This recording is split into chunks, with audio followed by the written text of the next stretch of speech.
राज्यातील राजकीय घडामोडींमध्ये आजचा दिवस अत्यंत महत्वाचा, कारण महाराष्ट्रातील महानगरपालिका निवडणुकांचा बिगुल वाजलाय। राज्यातील 29 महानगरपालिकांसाठी मतदान 15 जानेवारी 2026 रोजी तर मतमोजणी 16 जानेवारी 2026 रोजी होणार असल्याची अधिकृत घोषणा राज्य निवडणूक आयुक्त दिनेश वाघमारे यांनी केली असल्याची माहिती ठाणे जिल्हा माहिती अधिकारी यांनी प्रसिद्धी पत्रकाद्वारे दिली। मी प्रतिनिधी विजय गायकवाड, मुंबई। मुंबई महानगरपालिकेसह राज्यातील तब्बल 29 महानगरपालिकांच्या 2869 जागांसाठी ही निवडणूक होणार असून आजपासून संबंधित सर्व महानगरपालिका क्षेत्रात आचारसंहिता लागू करण्यात आली आहे। महत्वाची बाब म्हणजे 15 जानेवारी रोजी सकाळी 7:30 ते सायंकाळी 5:30 या वेळेस मतदान, 16 जानेवारीला मतमोजणी।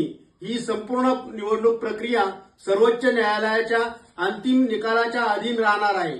बृहन्मुंबई महानगरपालिका 227 जागा तर उर्वरित 28 महानगरपालिकांमध्ये मिळून एकूण 2869 जागा आहे। बहुसदस्यीय प्रभाग पद्धत लागू। बृहन्मुंबई वगळता उर्वरित सर्व महानगरपालिकांमध्ये प्रत्येक प्रभागात 3 ते 5 सदस्य, तर मुंबईत एका प्रभागातून एकच सदस्य, म्हणजे एक मत एक उमेदवार।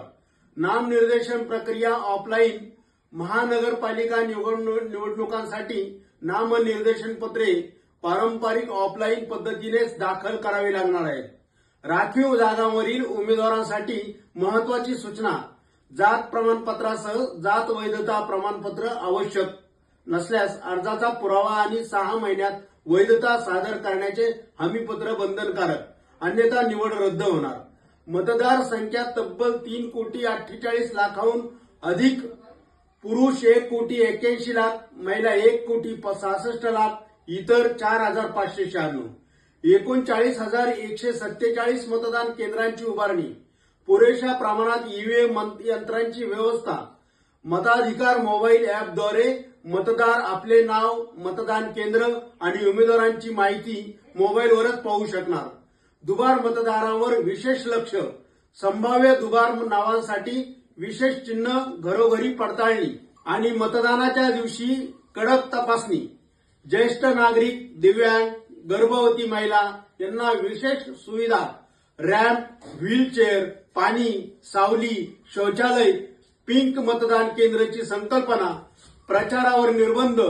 13 जानेवारी 2026 रोजी सायंकाळी 5:30 नंतर